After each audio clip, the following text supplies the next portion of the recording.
Okay, let's continue to the section.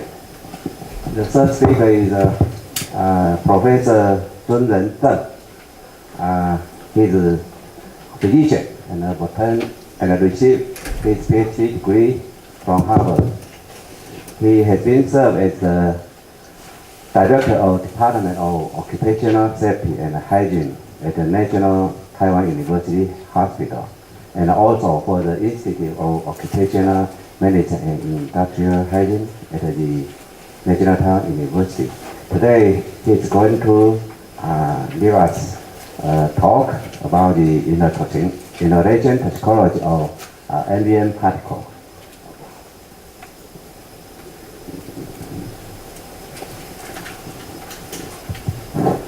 Thanks for the introduction. I think after the break, I'm going to change the tone a little bit after you have saw. Oh.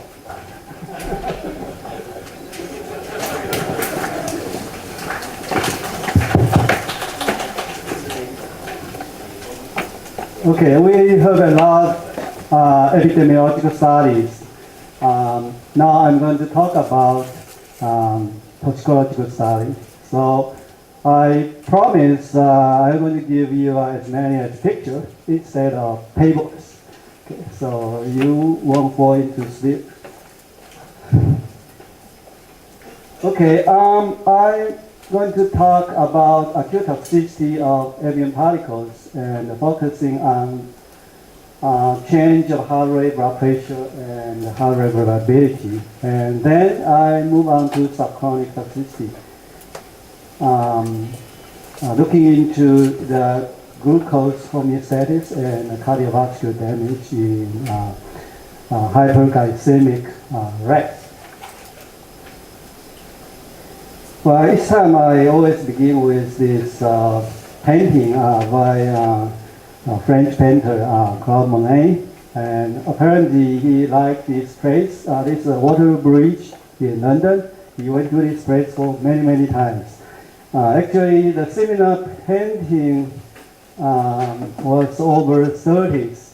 So he went to this place many places and he enjoyed a lot. But you look at the scene, it's very hazy and you see the high step in the background. And this is when it's getting, you see the visibility is even worse. But I'm not sure that Monet was aware of this is the air pollution. This is the beginning of the 20th century. So 15 years later, severe air pollution episodes. This is the daytime, but you have to put the lights on. And you can see that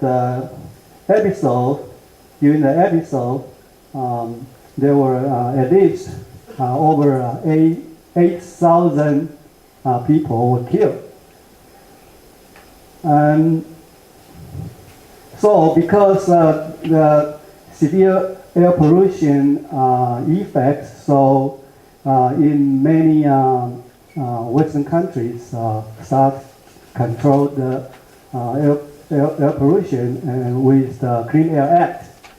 So the level of air pollutants has been decreased dramatically, but in 1990s, epidemiologists, again, they found that still, even the standard has been lower and air pollutant level meet the standard, but still, they found that mortality and morbidities increase with ambient particles. So you can see this is the acute exposure studies, and this is from chronic exposure. They cause increased mortality and hospitalization, and not only they cause respiratory disease, and these ambient particles can cause cardiovascular diseases. And this is the Harvard 6 cities studies, and among many air pollutants, This particularly this fine particle, they have very nice dose response relations.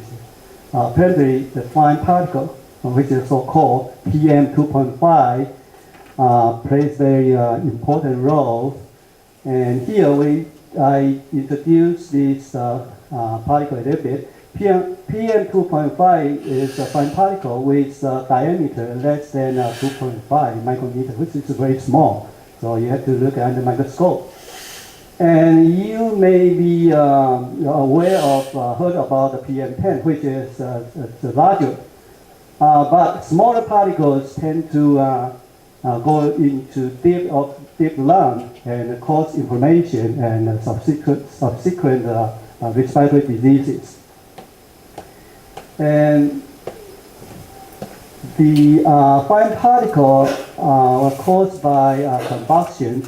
So they contain sulfate, nitrate, ammonia, and a lot of organics. For larger particles, most of them are caused by grinding or crushing. So you can see the suspended dust, or oil, fly ash, etc. Now, as experimental scientists, what we can contribute. We heard a lot of epidemiological studies. I know with careful design, epidemiological study can tell us association, but if we want to look into the biological possibility and the underlying mechanism, then we probably need a better design of experimental study. So what we have been doing in the past 10 or 15 years is we are looking at the biological possibility and the mechanism between ambient particles, particularly fine particles, and cardiovascular disease. It is easier to figure out that if particle deposit in the lung, which was not removed, then there will be inflammation and subsequent respiratory disease. But how can particle deposit in the lung will cause cardiovascular disease? So it's about 10 or 15 years ago. This is a very interesting question. And of course, there are many epidemiological studies, but we choose to use experimental design to look at its issue. Okay, so of course, we started from acute toxicity study.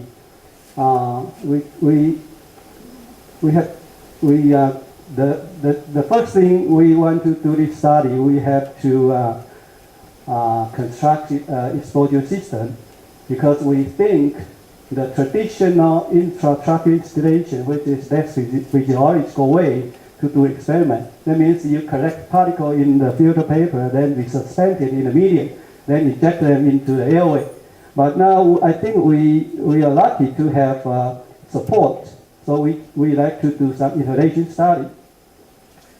And this is so-called ambient particle concentrator, which was originally designed by Dr. Silters from the University of Southern California. It can concentrate the particle up to 10 folds. And this is how it look like. Actually, we spent some time, thanks to Dr. Wang Pengyao, because of high humidity in Taiwan, so actually we have to modify this system a lot. Then we insert this probe into the animals so we can monitor blood pressure and electrocardiogram when rats are awake. And so we can continue monitoring the blood pressure and EKG continuously.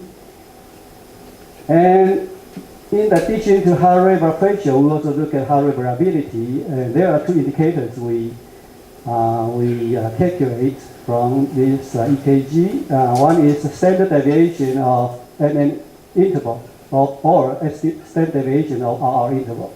Then we also look at RNSSD. SDNN is balance between autonomic and sympathetic and parasympathetic system, and RNSSD is actually reflecting the parasympathetic function. Okay, so actually at that time we have several sets of devices. So we use the crossover self-control design and with repeated exposure, then to control inter-individual difference and environmental changes. And we also conduct the animal study during the same time of the day to control the circadian and use a mixed effect model. And of course, I just mentioned you may imagine that animal study will be much simpler in terms of statistical study. But we, as you know, it's a continuous monitoring, so we obtain a lot of data. So we have to thank the biostatistician, Huang Jingxiang from Academia Sinica. Actually, he helped us a lot to deal with a very large database. So we are able to look at the effect with a very small number animals. So just quickly look at this is the heart rate, the blood pressure. This is the raw data. And this is the final results. You can see the heart rate decrease, then increase. And blood pressure also decrease and increase. So with this kind of methodology, we further look at the heart rate and blood pressure at different season. This is from spring. You can see the higher effects. In the summertime, the effect is less. And for blood pressure, we can see again in the springtime it increase and gradually decrease. But in the summertime, we see the opposite effect. So apparently, the components of the particles play an important role. And this is the so-called SDNN and RMSD autonomic function indicator. And again, it's the result in the springtime decrease, but in the summertime, it's not so permanent or even reverse. So we are wondering this could be caused by the components.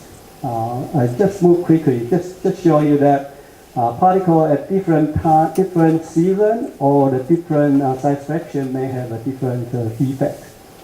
And this is look into the components of ambient particles. This is the ultrafine particle, carbon black, which represent the carbonious core. And we also look at iron and nickel. And interestingly, when you look at here, this is the heart rate. You can see the biphasic effect. So it is not, this effect is a dose response. Okay, so I think probably I should stop this one. And this is another interesting study. We try to look at if the oxidative stress and inflammation play a role for the autonomic function. So this is the spontaneous hypertensive rate, which we used in the previous study. And you can see the increased heart rate after the nickel treatment.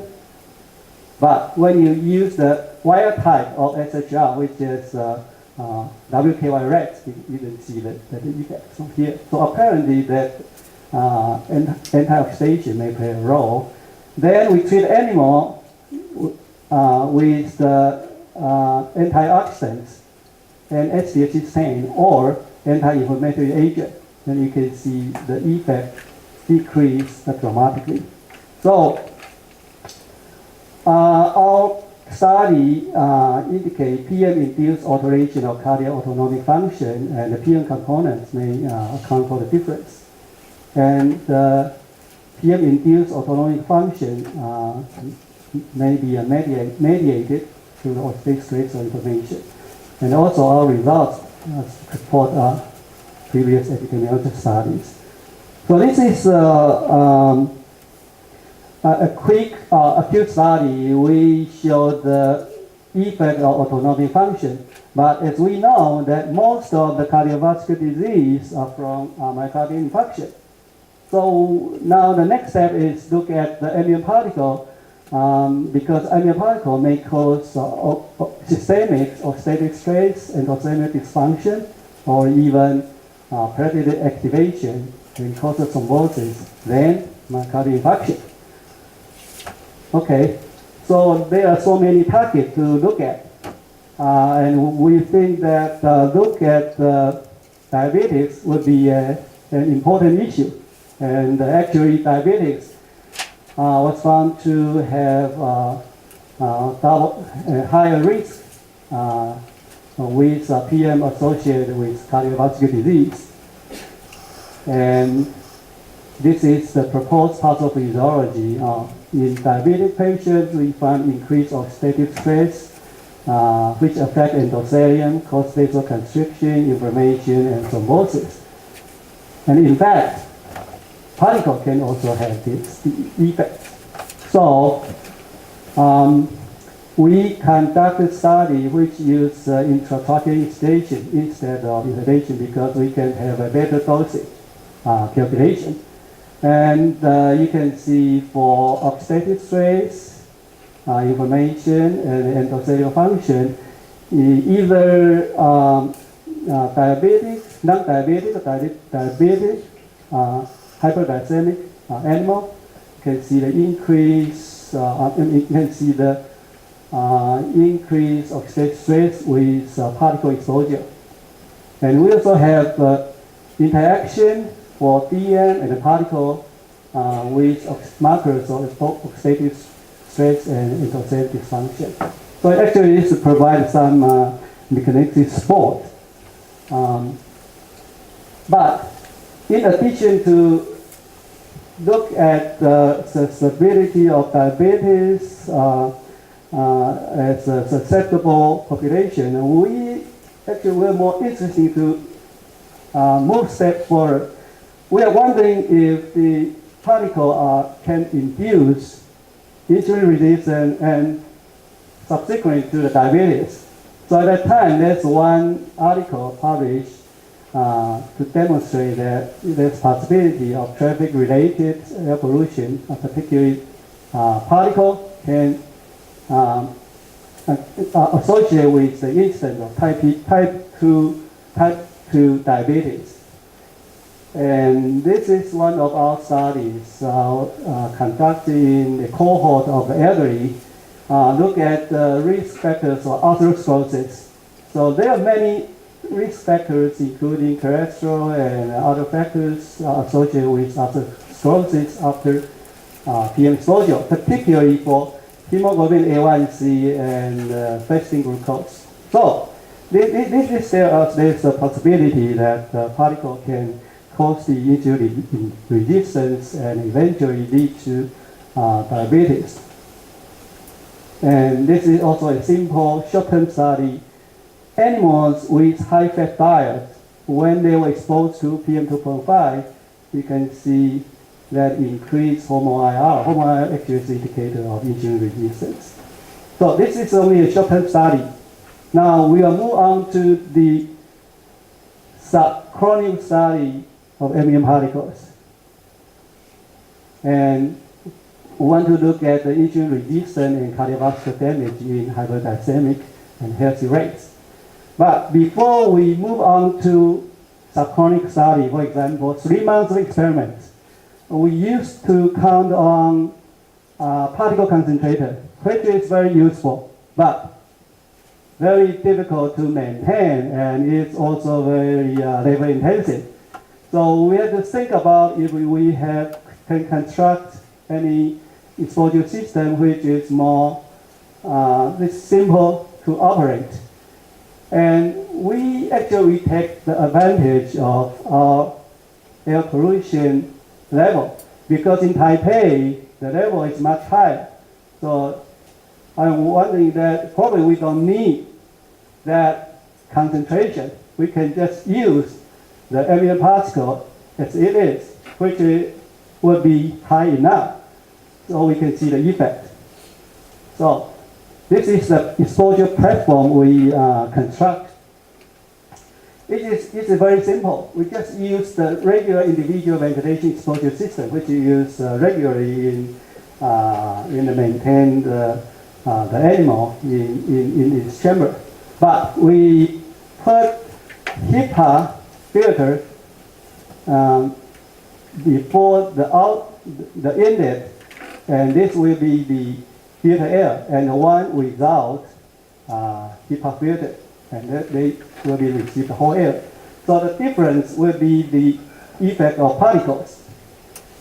And we are so lucky because just give you the shock, but we're so lucky that actually the larger particles, PM 2.5, are all removed. So most of the particles get into the system of PM 2.5 because they are cubing, so we may lose some particles. But fortunately, we correlate our PM 2.5 level with the local monitoring station and also look at the PM component before and after, and we found that there's no difference. And also the system, we can see the PM distribution in the system, they are within 25%, so which is acceptable. And there's no difference for gas pollutant. So apparently this simple design can help us to conduct a subchronic study. This is the first study we conducted, actually maybe the second one, for 3 months.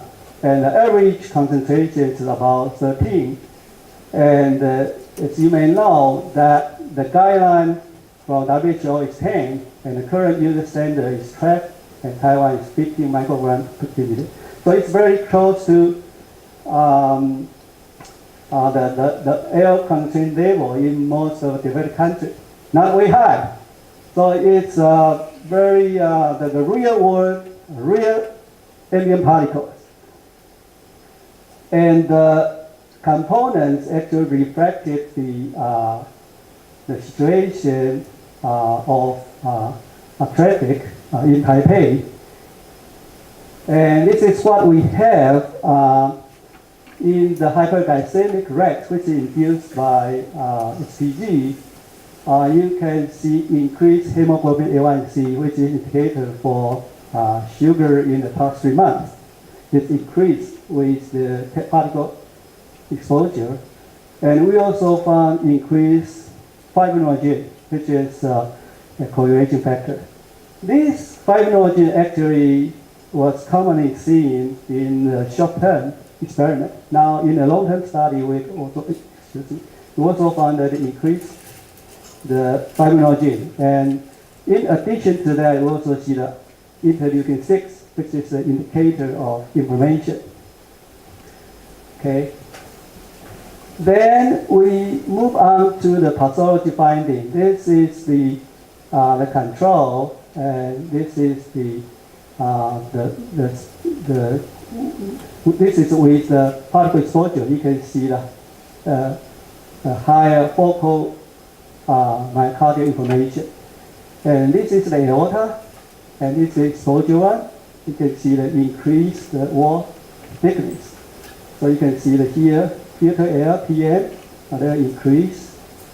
Then, this is a hyperglycemic rat with high sugar. So you can see the sclerosis in the glomeruli.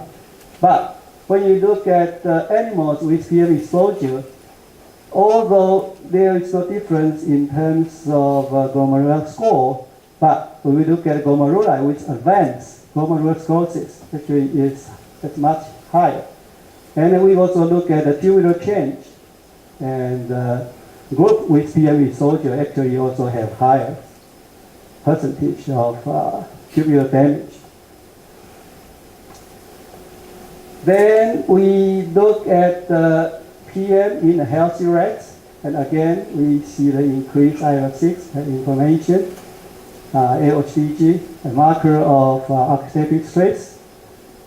And again, less, but still you see the focal myocardial inflammation, and also the wall thickness.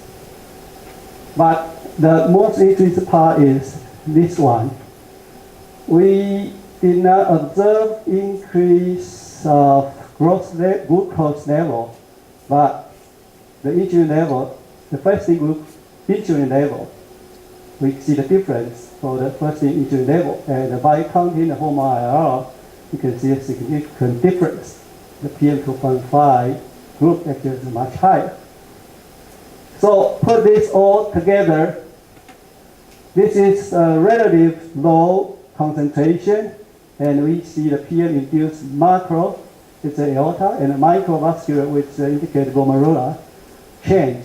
which is more susceptible in the hyperglycemic subject. And we also found through subchronic exposure that PM may induce diabetes through insulin resistance. Of course, this chronic inflammation or oxidative stress need to be further studied in terms to look at their role in terms of PM-induced insulin and diabetes. I think this probably up. Okay, so this is the summary. This is from the recent publication. Now we know that PM can cause autonomic system dysfunction, change the blood pressure, heart rate, and heart rate variability, which may affect to cause arrhythmia. But the pulmonary inflammation may lead to systemic oxidative stress inflammation.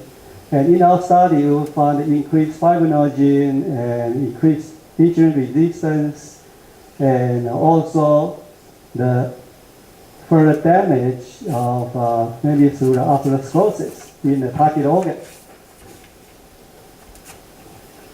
So we have somehow explained and provide some mechanistic support how particle can affect cardiovascular system. Now, this Professor Khan has showed this picture before. Now, the most of level of particle in the Western countries has been decreased dramatically, but in the developing country, this is a big issue. So I think we still have a long way to go. We have to look at more PM-induced effects, including like central nervous system toxicity or behavior change, and particularly we look at the component and the source of new particle in order to control the PM level. I think that's all I had to say.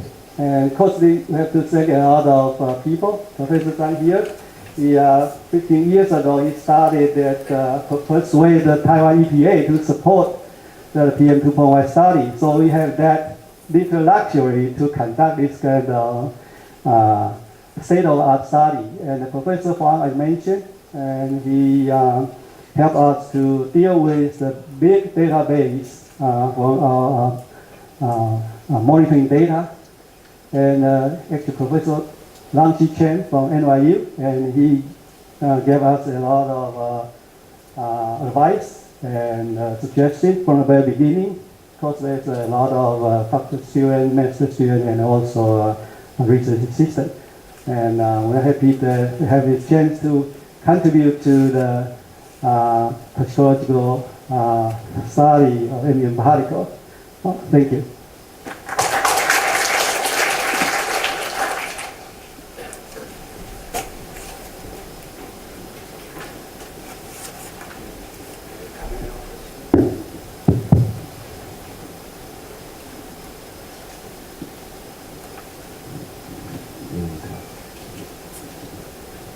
Too difficult, huh? Experimental science, toxicologist. Okay. You shift the gear from the human study to the animal study, and I'm just wondering, when you're talking about acute effect or chronic effect in this kind of animal, so you say the long-term 3 months, if you transfer to the human, is how many years that we pause for the acute effect and for the super chronic? Maybe you can give it a little educate us. Yeah. Well, normally that animal can survive up to about 2 years. Now 3 months experiment plus the usually start study from about age or week of 8. So 2 months, 3 months, 5 months already. So they are actually moving to adults already. And if you want to really talk about extrapolate, I think somehow subchronic, we think that should be long enough to represent a long-term study. And I think all we can say is from this kind of chronic exposure, we observe the toxicity, then we should be more careful. And I think really cannot put into a specific amount of year in terms of it. Yeah. How many years? For the 3 months, is it 8 years, 20 years? Well, let's say we live up to 60 years, then 3 months, and how many? One fourth of years, so it's about 15 years. Well, but I really don't want to really go into this kind of calculation. Basically, animal study just provide that we say, well, this is really possible. Biologically, it's possible. And also, it can provide some mechanistic support. Yeah. When you conduct the subchronic effect, because you didn't sacrifice the experimental animal theoretically, right? So how do you differentiate the acute effect or the subchronic effect? Maybe when it's accumulatively exposure to a certain amount, maybe the effect is happened, right? Right. So how do you differentiate that's acute effect or subchronic effect? Well, that's a good question. But for certain effect like pathological change, then I think that's definitely that could not happen, just in a few days. But of course, for the biochemical markers, that's a good question. But again, if you want to really differentiate, then probably we should have another group. Let's say we saccharide at around, after 2 months of exposure. But again, there will be a lot of costs to do this kind of study. First of all, I think we have demonstrated this is a possibility. But you want to answer your question, then probably we have to do another study. But I don't know you really want to spend that much time and money because it really costs a lot of the funding to do this kind of study. So you can prove that's a subchronic effect. Yeah, Only, yeah. For the Only proof. yeah. Any other question? If no, thank you. Welcome.